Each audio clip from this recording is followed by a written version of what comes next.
अस्सलाम वालेकुम दोस्तों, मैं हूं सरदार नज़ीर और आप देख रहे हैं नज़ीर टीवी।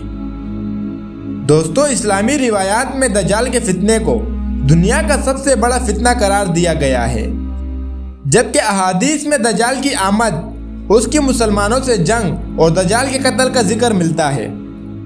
लेकिन सवाल यह है कि ज़मीन पर वो कौन सा मकाम है जहां दज्जाल कत्ल होगा।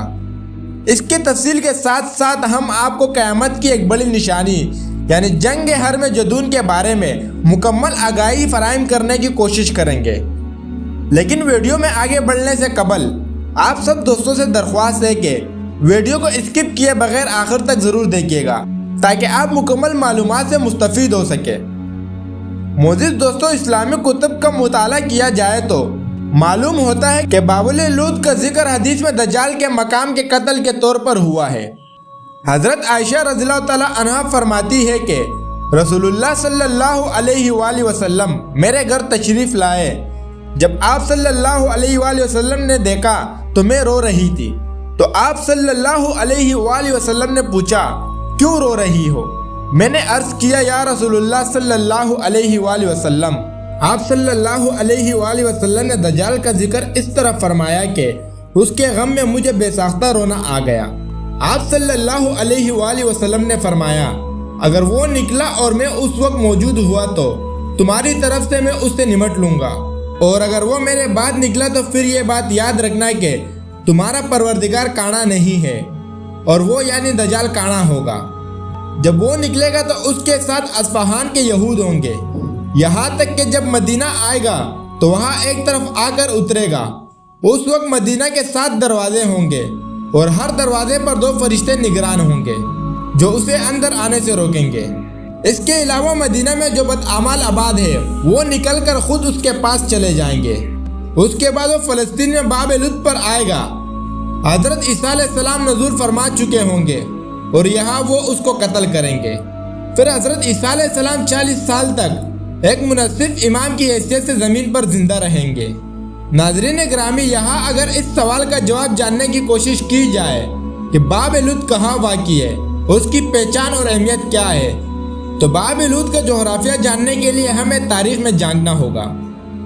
मोअज़्ज़िज़ दोस्तों, आज से 1400 साल कबल इस हदीस के बयान के वक्त लुत के मकाम पर एक छोटा सा गाँव था। तब हज़रत ईसा अलैहिस्सलाम के हाथों दज्जाल के इस मकाम पर कत्ल की वज़ाहिर कोई वजह समझ नहीं आती थी। ताहम मुसलमान कई सदियों तक बाब लुत की अहमियत जानने की कोशिश करते रहे। तारीखी एतबार से लुत कदीम शहर है। यहाँ पर 5250 साल कबल मसीह पुरानी ज़रूफ भी पाए गए जो इस बात की तरफ इशारा करते हैं कि ज़माना कदीम में भी यहाँ आबादी मौजूद थी। ताहम तारीख में उसका सबसे पहला जिक्र 1500 कबल मसीह की मिस्री तारीख में किया गया। तारीख के सफ़र के दौरान इस शहर पर कई अक़वाम का कब्जा रहा।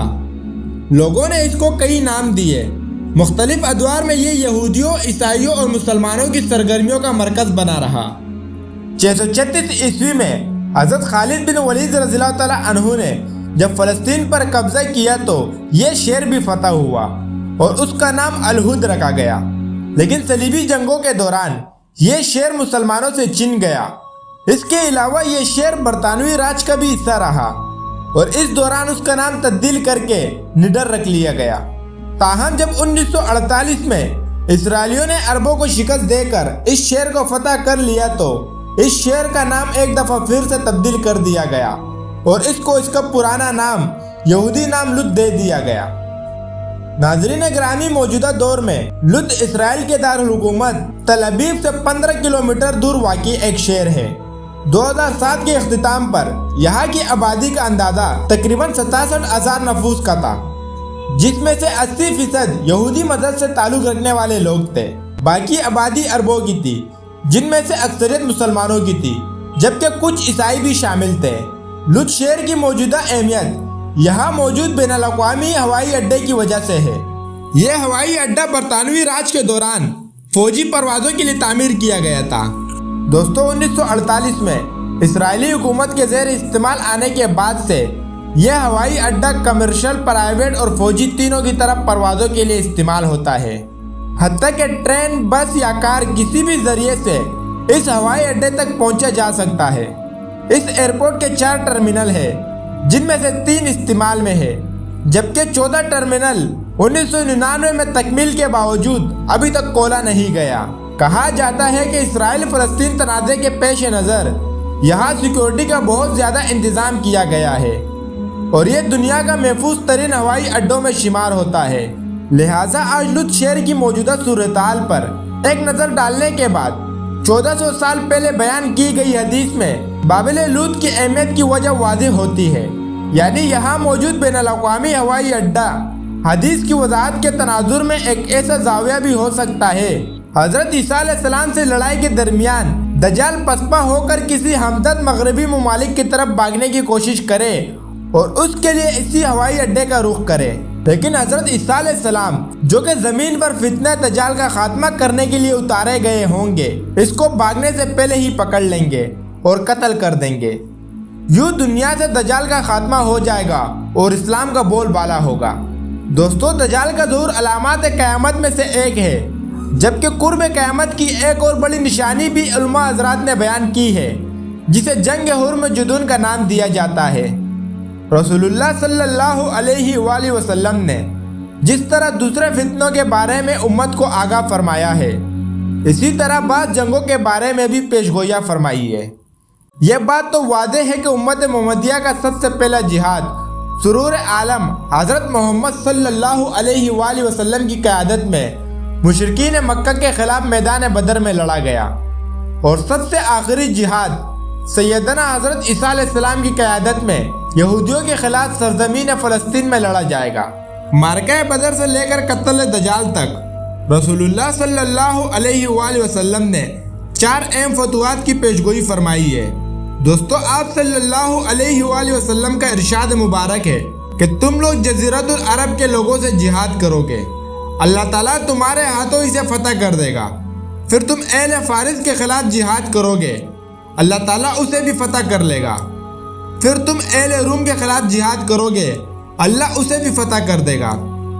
پھر تم دجال کے خلاف جہاد کرو گے اور اللہ اسے بھی فتح کر لے گا۔ لہٰذا اگر تاریخ کا مطالعہ کیا جائے تو معلوم ہوتا ہے کہ رسول اللہ صلی اللہ علیہ وآلہ وسلم کی حیات طیبہ میں جہاں مختلف غزوات میں فتح نصیب ہوئی، وہی جزیرۃ العرب بھی فتح ہوا، اور آپ صلی اللہ علیہ وآلہ وسلم کی یہ پیشگوئی آپ صلی اللہ علیہ وآلہ وسلم کی حیات مبارکہ میں ہی پوری ہو گئی۔ اس کے علاوہ جزیرۃ العرب کی فتح متعدد غزوات کی نتیجہ تھی، اور فارس کی فتح کے لیے بھی مسلمانوں کو کئی جنگیں لڑنا پڑی۔ اسی طرح روم کی فتح سے پہلے بھی مسلمانوں کے عیسائیوں سے کئی جنگیں ہوں گی، جن میں سے بہت سی ہو چکی ہے اور آج بھی ہو رہی ہے، اور بہت سی آئندہ بھی ہوگی جو روم کی فتح پر ختم ہوگی انشاءاللہ۔ دوستو، روایات میں آتا ہے کہ سقوط روم سے پہلے ایک جنگ ہوگی جو مسلمان اور عیسائی مل کر کسی مشترکہ دشمن سے لڑیں گے اور انہیں فتح حاصل ہوگی۔ دونوں آپس میں مال غنیمت تقسیم کریں گے اور اس کے بعد ایک کیلو والی جگہ پر پڑاؤ ڈالیں گے، جہاں ایک عیسائی کمانڈر کھڑا ہو کر اعلان کرے گا صلیب غالب ہے۔ اس وقت ایک غیرت مند مسلمان کمانڈر اٹھ کر اسے تپڑ مارے گا اور جھگڑا بڑھ جائے گا، جس کے نتیجے میں عیسائی مسلمانوں سے انتقام لینے کے لیے 80 عیسائی ممالک کا اتحاد قائم کریں گے۔ پھر گمسان کی جنگ ہوگی، جس میں مسلمانوں کا سارا لشکر شہید ہو جائے گا اور عیسائیوں کو فتح ہوگی، اور اس کے بعد روم فتح ہوگا۔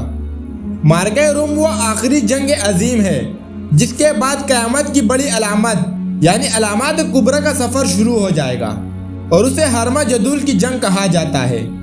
دوستو، اس معرکے کی تفصیل یہ ہے کہ شامی مسلمانوں اور عیسائیوں کے درمیان ایک جنگ ہوگی جس میں مسلمانوں کو فتح ہوگی، اور وہ عیسائیوں مردوں اور عورتوں کو اپنا غلام بنا دیں گے۔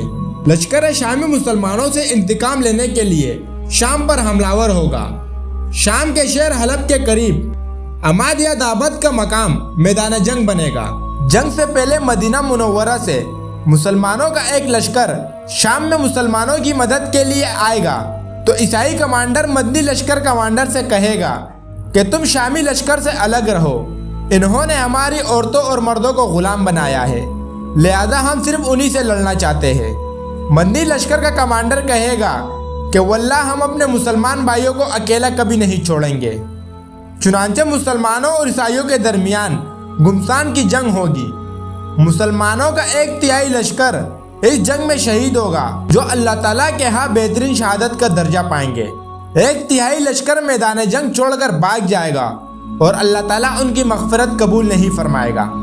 बाकी 1/3 लश्कर फतह होगा, जिसे अल्लाह ताला हर तरह के फितनों से महफूज रखेंगे।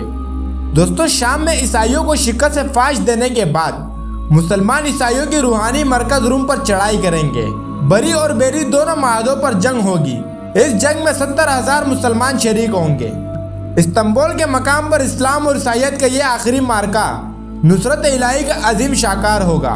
इस जंग में हथियार इस्तेमाल करने की नौबत नहीं आएगी। मुसलमान पहली बार नारा तकबीर बुलंद करेंगे तो शेर पनाह की एक दीवार गिर पड़ेगी। दूसरी मर्तबा नारा तकबीर बुलंद करेंगे तो दूसरी दीवार गिर पड़ेगी। तीसरी मर्तबा नारा तकबीर बुलंद करेंगे तो शेर फतह हो जाएगा। प्यारे दोस्तों, मुसलमान रूम की फतह के बाद अभी माल गनीमत तकसीम कर रहे होंगे कि दज्जाल के खुरूज की खबर मिल जाएगी और वो हर चीज छोड़कर शाम की तरफ दौड़ पड़ेंगे, जो दज्जाल के खिलाफ जंगों का मैदान होगा। ज़हूर दज्जाल से कबल सैयदना इमाम मेहदी अलैहिस्सलाम की खिलाफत कायम हो चुकी होगी, लिहाजा सबूत रूम का मार्का उनकी क़यादत में सर होगा। हदीस के मुताबिक आखिरी निशानी दज्जाल का कत्ल है। रूम फतह होने के फौरन बाद यहूदियों का बादशाह दज्जाल ज़ाहिर होगा और सारी दुनिया के यहूदी, काफिर और मुनाफिक उसके साथ मिल जाएंगे। सिर्फ ईरान के शहर अस्फहान से 70,000 यहूदी उसके लश्कर में शामिल हो जाएंगे। दज्जाल मक्का और मदीना में दाखिल नहीं हो सकेगा। अल्लाह ताला मक्का और मदीना की हिफाजत के लिए फरिश्तों का पहरा मुकर्रर फरमा देंगे। मक्का मदीना के अलावा दज्जाल सारी दुनिया का चक्कर लगाएगा। जब शाम के दारुल हुकूमत दमिश्क पहुंचेगा तो वहाँ होता के मकाम पर मुसलमानों के साथ उसका खूनरेज मार्का होगा। अभी दज्जाल मशरिक में ही होगा कि हज़रत ईसा अलैहिस्सलाम आसमान से नाजिल होंगे, दज्जाल का ताकुब करेंगे और लुत के मुकाम पर उससे अपने नेज़े से कत्ल कर देंगे। यह है वो 4 फतवात जो रसूलुल्लाह सल्लल्लाहु अलैहि वसल्लम की बैस्त मुबारका से लेकर सैयदना हज़रत ईसा अलैहिस्सलाम के जिहाद तक होने वाली तमाम जिल्दों पर मुहित है। 2 फतवात का ताल्लुक ऐद सहाबा और ताबीन से है और 2 फतवात क़यामत के बिल्कुल करीब ज़माने से ताल्लुक रखती है। दोस्तों, उम्मीद है कि आज की वीडियो आप सबको पसंद आई होगी, बल्कि आपके इल्म में भी खातिर ख्वाह इजाफे का बाइस बनी होगी। अगर वीडियो अच्छी लगी तो उसे अपने दोस्तों के साथ ज़रूर शेयर कीजिएगा। उसके अलावा आज की वीडियो के हवाले से अपनी राय नीचे कमेंट में हमारे साथ शेयर कर सकते हैं। इंशाअल्लाह ताला बहुत जल्द मुलाकात होगी एक नई वीडियो में। तब तक के लिए अपना और अपने घर वालों का ढेर सारा ख्याल रखें। अल्लाह हाफिज़।